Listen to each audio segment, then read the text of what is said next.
You found why we are Christians. My name is Kent Philpott, and we're going to be talking to a fella I knew a long time ago in San Francisco. He's right now sitting in his home someplace in North Carolina near Charlotte, and this is Paul Finn. Hello, Paul. Hello, Kent. Good to see you again. You too. We have not laid eyes on each other since 1968. Wow. That's a long time. Mm-hmm. Now, you've got an incredible story, but we're gonna build on it a little bit. But first of all, your name's Paul Finn. Yes. And where were you born? Where'd you grow up? I was born in Manhattan, New York City, New York. All right. And 1940. Go ahead. No, 1949, just to give it a date. 1949. You're quite younger than I am. You were just a squirt when I met you in San Francisco. So tell me about growing up in Manhattan a little bit. Well, I was almost immediately in foster care when I was born. My mother and father never married, and I was in foster care up until the age of 7, Kent. I probably was somewhat of a poster child for physical and emotional abuse. Some of the people that I were with were less than nice people. I was burned, and other things happened to me. Starved, and social services finally got a hold of what was going on. They moved me into Cardinal McCloskey, which is an orphanage in White Plains, New York, Catholic Charities. So that's pretty much where the Finns, Catherine and Tim Finn, adopted me at the age of 7. Was there much leftover trauma from you from your early years? Do you recall? Yeah. This somewhat. It's hard to explain because you remember some of the things, and other things you don't remember, you don't want to remember. But when I got with the Finns, I didn't know. My father had worked for Al Capone during the 1940s, and he was a very difficult person. He was an alcoholic, and he basically lived by his fists, by his aggression. This fist, Finn, is he would say, Paul, is Bellevue, and this fist is the morgue. Take your pick. He was definitely, and I very seldom saw anybody stand up to my father. Mm-hmm. He was a very, very difficult man. Mm-hmm. But he was respected. He drove around. He was a chauffeur at one point. He drove around Art Carney and some of the luminaries from Hollywood. He was, in those days, you drank, you smoked, you gambled, and you did whatever you wanted to do. And the rite of passage was really these kind of things. Mm-hmm. And if you look at Sinatra and that whole bunch, that was the rite of passage for a lot of males in those days. Right. In New York, I moved from the orphanage in White Plains and moved to Staten Island, and that's where my parents pretty much raised me till I was about 18. Okay, you went to high school at Staten Island? Right, St. Peter's in Staten Island. Just recently had my 50th reunion with the students there. It's really, really interesting. That's right. Okay. Katie just went through a 50th year anniversary in Baltimore Park School. Wow. Because you guys are very similar age. Right. Did you play any sports in high school? Oh, track and field. I was I wouldn't say track star, but definitely track and field. I was one of their, top runners, especially distance. They used to call me Guts because I had the ability to kind of hang in there and go the long distance. Okay, that good. was my take. All right, Paul. So what happened after high school? What happened to you? Well, I went to college, Where? Hofstra University in Long Island. And I remember one night, I was at the very top floor. There was a study area. And my roommate and a couple of his friends were playing cards. And I was out on the patio, and there was about 15 stories down, and they decided to lock the patio door. And I decided to climb on the roof, and I thought I could get in through the skyway. Well, actually, the skyway was not open. It was a plate glass, and I went through a quarter-inch plate glass, and that was my last day of college. I was in the hospital for several weeks after that. I never really went back. I think emotionally, because of what I dealt with my father and the other abuse from the other foster care, I don't know that emotionally I was ready for the intellectual environment of a college campus. So I stayed for about a year. I was at college for about a year. Okay. At Hofstra. All right. Well, after you get out of the hospital, what were you doing, Paul? Well, after I went to the hospital, I moved out of. I remember my dad was sitting in a chair, sort of half drunk, and he knew I was leaving. He said, "I'll bet you don't make it."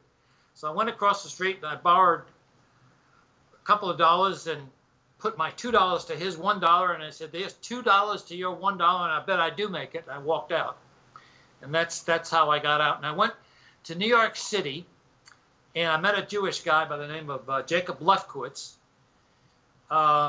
and a Norwegian fella, and the three of us got a little apartment in right in Greenwich Village, and for the first, and I sold encyclopedias, and that was my first job, and that was my first living quarters. Jacob came back from California. He had hitchhiked to California, and he says there's something called hippies out there. So that's how from Jacob, that's how I first came out to California, and had my life radically impacted and changed. Now, this would have probably been in the mid-60s, 67? Yeah, somewhere like that, right, yeah.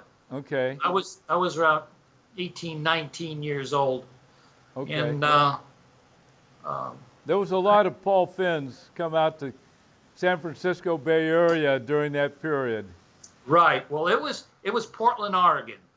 And Robbie and Carla, I remember Robbie and Carla, and I remember a fellow by the name of Dave Palmer who played guitar. And Robbie was, Musketeers, from Disney. He was the one that said, "Now it's time to say goodbye to all of it," and he was in on that. And there's the little boy standing to the side, a multimillionaire, and he had a little cabin out there, way out in a apple patch, and probably 15 to 20 of us, quote unquote, hippies lived out there in that cabin. It was a big cabin, and we all lived out there. Now, this is in Portland. Portland, right? And that was my introduction to drugs, to the hip culture, to the music, to the whole genre of what was going on at that time. Okay. Now, you say that Dave Palmer was with you at this point. No, he's not so much with me, but he came in on his motorcycle with his girlfriend, and he was a musician, and that's where I met him. Okay. I would again re-meet him later on, but that's where I met him. Yeah. It's you and Dave Palmer.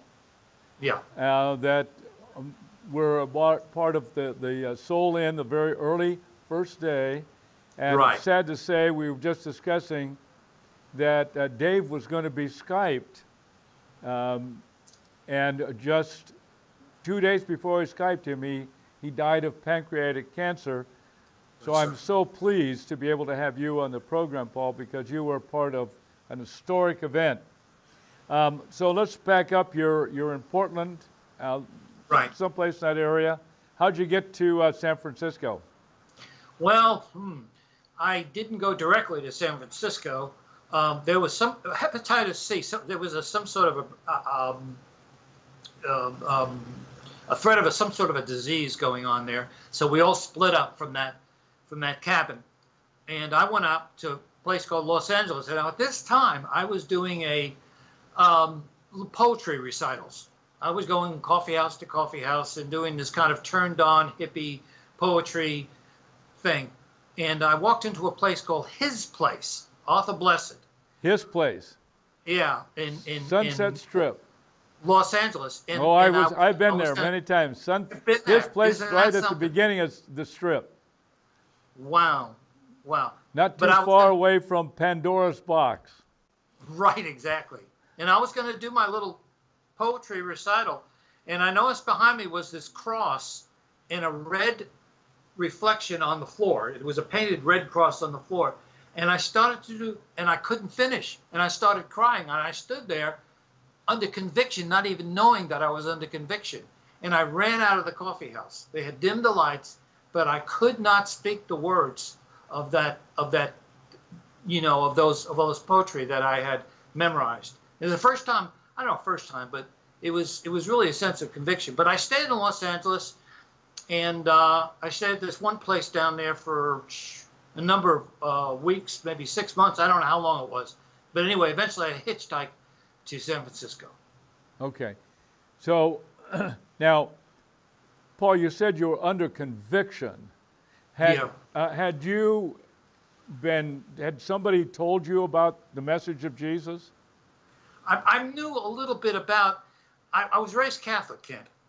And so the sense of conviction, it wasn't exactly, I didn't know what it was to receive Jesus or to have him as a personal savior or anything like that. Although I had heard a radio preacher one time ask, just like he was speaking to me. I'd never experienced that. And then he said, son, I want you to bow your head. I was like, and I did, and I bowed my head, and this was before I ever left New York. And I prayed a prayer. But I didn't know what I was doing. So I had a sense that I knew that God was out there, that the name of Jesus was powerful, but I didn't know what salvation was all about. Okay. So now you have this experience at His Place. Right. Was that Dwayne Pedersen? Was that? There's a name associated with His place that I knew him, and he gave me an open invitation whenever I was in Los Angeles to come out to Hollywood and preach at his place, and I did a couple of times. Great. So you had this experience, raised Catholic. Were you baptized? Had you been baptized? Oh yeah, confirmed. I got confirmation pictures, and there's very strong Catholic upbringing in the whole family. Even in my birth family, I was adopted. Okay. And one of the things that happened in my 50s, Kent, is I reconnected with my birth family, which is a whole nother separate thing. Really? But they were very, very strong Catholics as well. Wow. Okay. So you actually reconnected with your mother? Well, actually, no. My mother had passed, but with my two brothers. Okay, your two brothers. Okay. Which was an amazing experience. But and I know them to this day. Yes. But that's been really good, reconnecting with my original family, birth family. Okay. It's always an emotional thing. Yes, it is. It is, Paul. Yeah.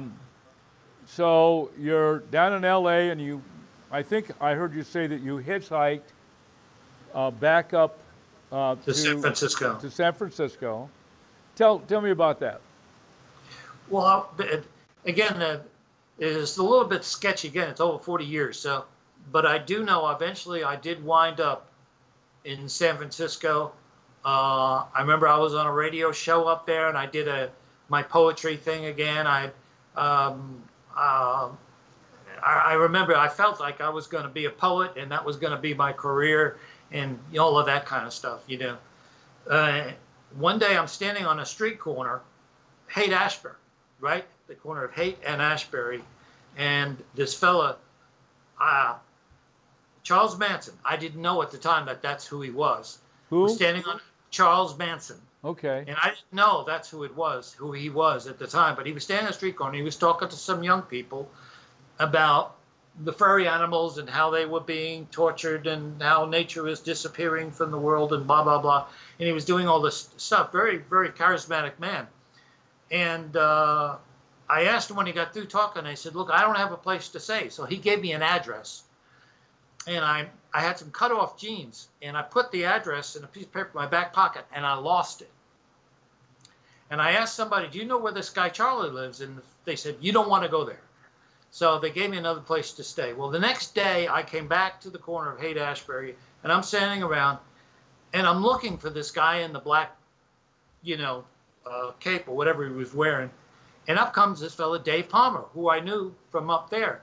And I said, Dave, I'm looking for, and I mentioned the guy's name, and he said, Christ is the answer. Dave said that. Dave Palmer said that to me. I'll never forget that statement because it would change my whole life. He said, Christ is the answer, as opposed to whatever else I was looking for as an answer in the drug world or in the career that I was trying to build, and so on and so forth. And so he took me to the Soul Inn, where I spent the night, and I think I spent the first night on the floor. I don't think there were even cots the first night we went over there. Now, Paul, let me stop you here. Yeah. I got a hold of Dave Palmer on Haight Street.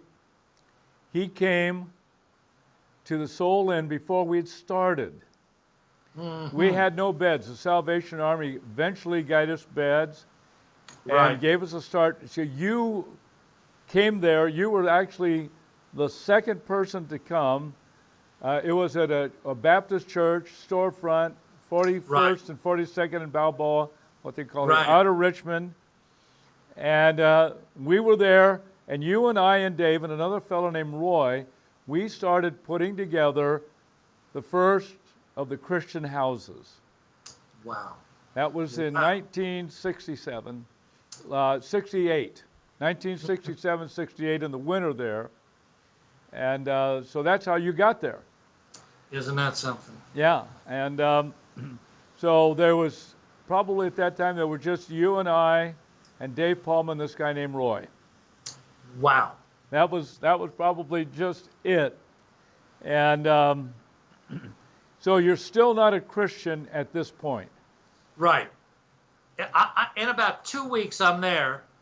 And one Wednesday night, we're going out for donuts. I was in a youth group or something. The youth group was going out. They had come in and taken David and I out. And I'm sitting in the back seat. And I said, I believe this. All I said is, I believe. And when I said, I believe, that was, I believe, my moment of salvation, because something happened to me right there when I said, I believe. Everybody got really quiet in the car when I said, I believe, and that's where I believe that the Lord really took residence in my heart when I made that statement of faith.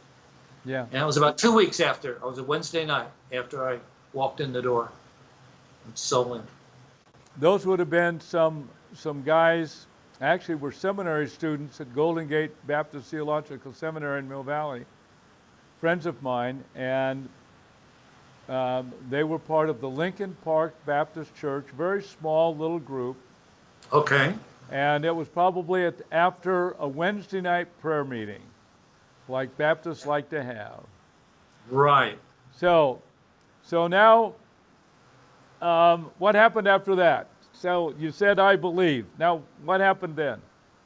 Well, I think that there was a period of time where I was pretty much exposed to the ministry, to Christians, to the whole world of belief.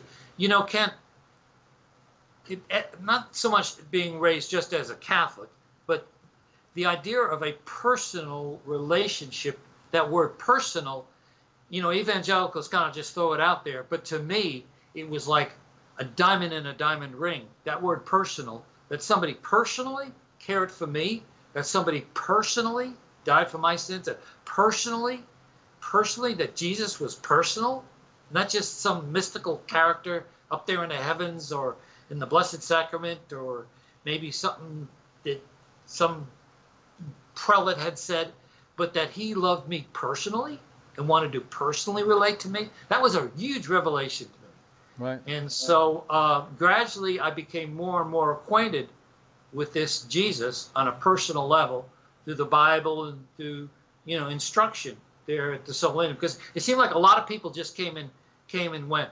Sunday services, and I had a lot. My mind was scrambled egg. I had taken a lot of LSD, and my mind wasn't all the way. But afterwards, God would give me the ability to memorize scripture. And I really got into that later on, into memorizing the Bible. That from a mind that was really post toasties. I mean, really, from the drugs. Now, So, I'm familiar with that, what you're saying, Paul, and I was gonna save this for the second program, but I'm gonna get into it here. yeah. Okay, and you know what I'm going to talk about. We had an event take place when the first day we opened the Soul Inn on the grounds of this storefront. By the way, it's still there. It's now an Egyptian cuisine restaurant. I've been there just recently. Wow. And the lady let me in, and I looked up in the spaces where we used to have our bunk beds that the Salvation Army gave us. Wow. And so we all lived there, and we were just going to start. There was a starting date. I know I'm talking a long time, but It's okay. I went to, it was either the Diggers or the Haight Defense Committee. They set up a card table on Haight Street. Haight and Clayton, Haight and maybe Haight Ashbury, I don't know. Yeah. And I told them that we were starting, and I gave them the address.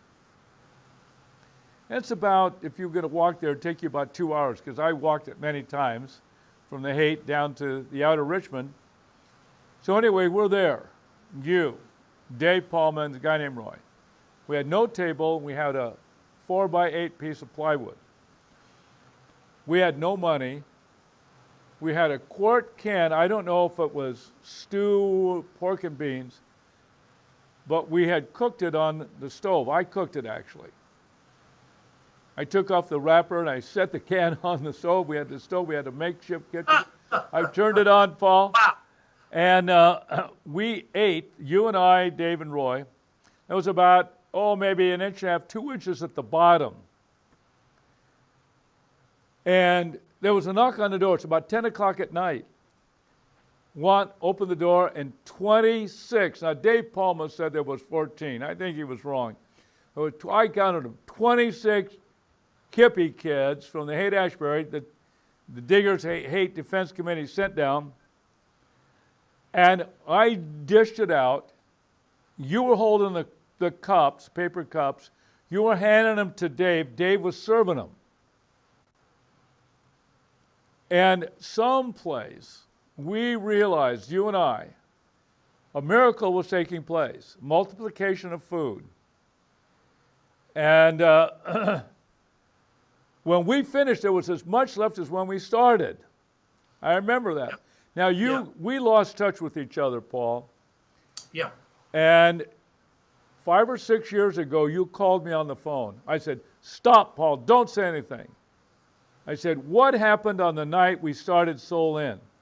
And you told me just what I said. It was just, Yeah. And then Dave Palmer, several years later, called me, and I said, "Stop, Dave, don't say anything. I want you to tell me what happened on the night Soul Inn started." Wow. And he said the same thing, except the numbers were different. Yeah. So, tell me what you remember about that day. A bit of a blur, I'll be honest with you. And like I said, again, 40 years, some things are lucid and some are just blurish. So 50 years, I Paul. just remembered that, and I thought back on it time and again, and I thought, it's like the multiplication of the loaves and fishes. And all of a sudden, it was just a couple of loaves and fishes, and all of a sudden it was a whole lot, and all of a sudden, and just, it was water, and all of a sudden it was wine. It was like God did it so quick.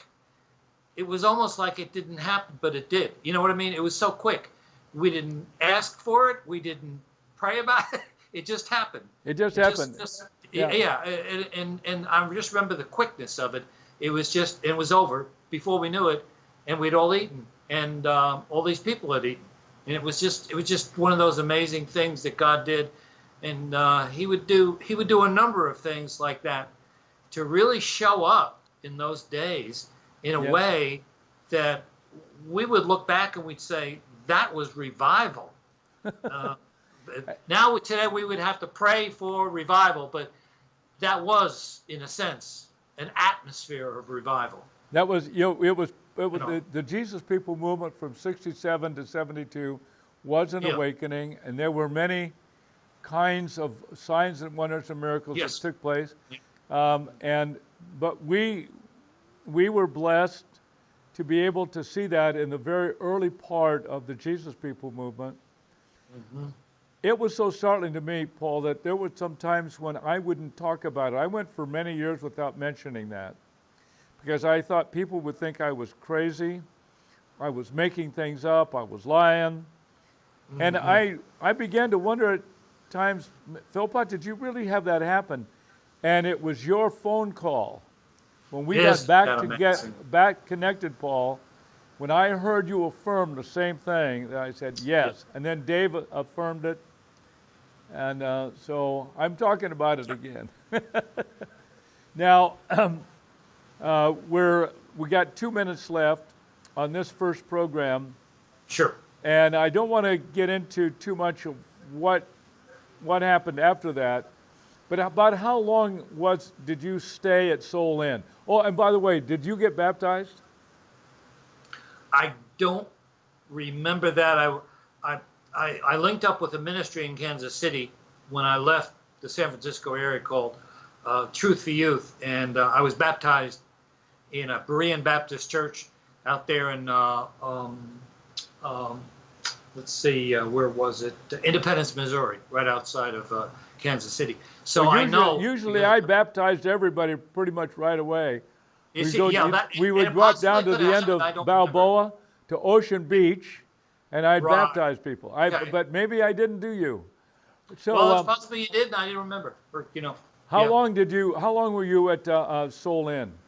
I don't remember anything more than about 6 months, where I hitchhiked.